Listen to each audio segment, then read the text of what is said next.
Hey, welcome to Andrew's Things.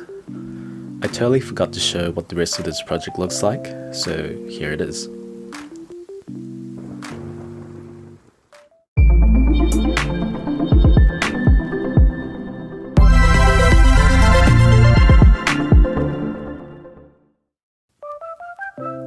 I've been playing around with Blender on and off, and I've always been really scared to touch the physics and simulation side of the program.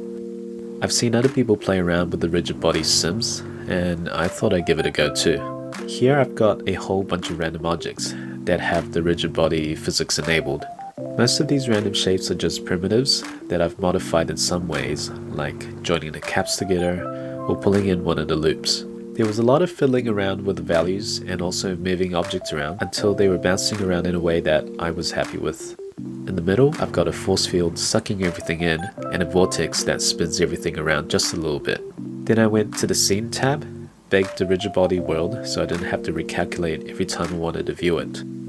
I really wanted to add some spheres inside this object, which is going to be a glass house. So I tried adding lots of little spheres inside the house, but the whole thing would either not simulate or explode immediately. I thought maybe it was an issue of not having any thickness, so I tried extruding the house inwards and making sure the normals are pointing the right way.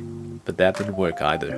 After forgetting about it for a few days, I realized that since I'm happy with how the simulation moves anyways, the easiest thing would be just to bake the simulation into keyframes. I then took the keyframe house and did a whole separate simulation inside of that. I was able to put the spheres in place and simulate it bouncing around inside the house.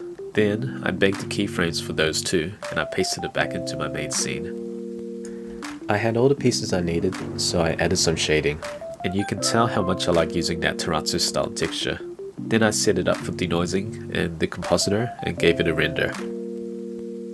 It was comped inside of After Effects, and here's how the XRs look with and without the OpenColor IO plugin. As a little learning exercise, I was pretty happy with what I came up with and what I learned along the way.